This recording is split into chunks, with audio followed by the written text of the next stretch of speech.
Well, good morning, my friends. I have some news for you.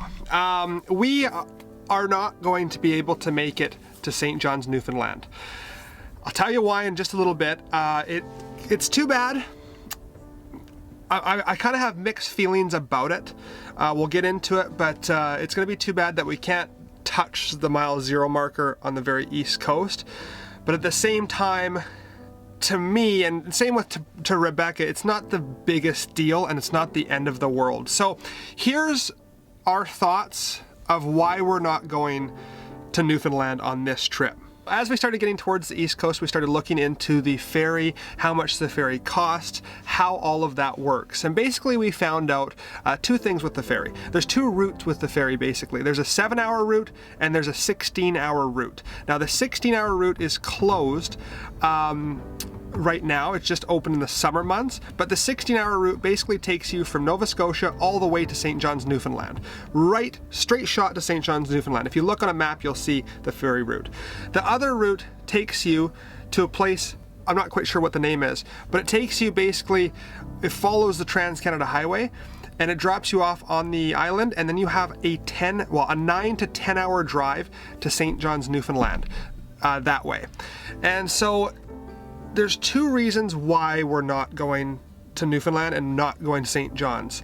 Number one is money, and number two is time. The whole trip would take probably a week if we were to see a few things on the island. If we were to see nothing on the island, it would probably take about 4 days. So it is quite a chunk of time out of our trip to get on and to tour the island of Newfoundland. And number two, price. It's expensive. So to get this truck and camper on the ferry for the 7-hour ferry, it is $270, okay? So let's just do the math really quick. $270, but realistically, it's more like $300 because of course you're gonna eat some food on the ferry. It's 7 hours.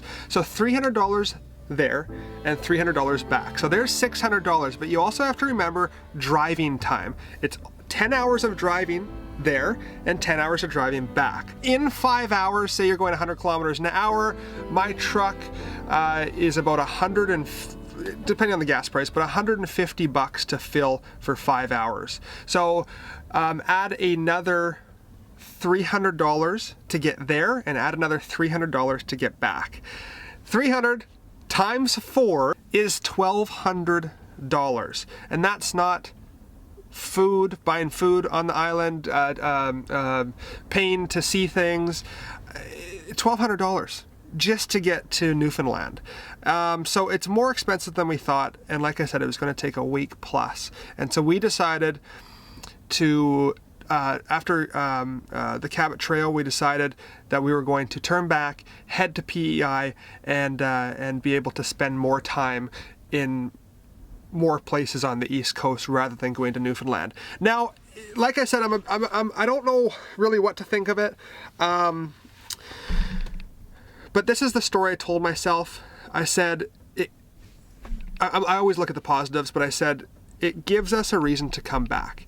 It gives me or Rebecca a reason to come back to the East Coast and to finish the trip that we started. And I think that's kind of neat in a way. It's just an excuse to come back here. I love the East Coast. So to have a reason to come back is kind of exciting. I will travel Newfoundland and I will complete the journey at one point in my life. Whether I drive this truck camper back or I fly to Nova Scotia, rent an RV, and continue the trip, either one of those ways would be a lot of fun. I will finish the trip. It's just not going to be this time. Now I know it sounds like we're going extremely fast through our trip, but remember one thing, we started October 10th, and so we've been on the road now for a month, and we were still not completely done one way of it. So it takes a lot of time to cross Canada if you're seeing anything at all. So we're trying our best to put in the travel time, put in the hours to get places, but to try to see the spots we wanted to see. And it's taking a very long time. I had a month and a half planned for this trip, give or take.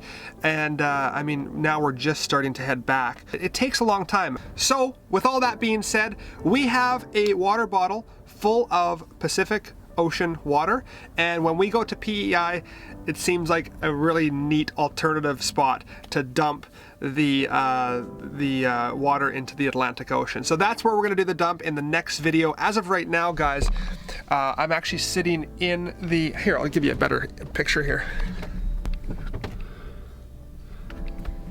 I'm sitting in the parking lot for the ferry terminal heading to PEI, and so we're gonna start the video, the next vlog right here. I wanna thank everybody for your guys' support, but I wanna thank everyone who's been reaching out to me for your hospitality.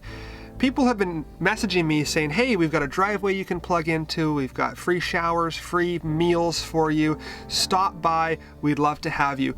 That, guys, means the absolute world to me. I really appreciate that. Almost everywhere I've been, I could have been boondocking or staying on somebody's driveway. And it's just crazy to me how you start a YouTube channel. I procrastinated about starting this for 3 years.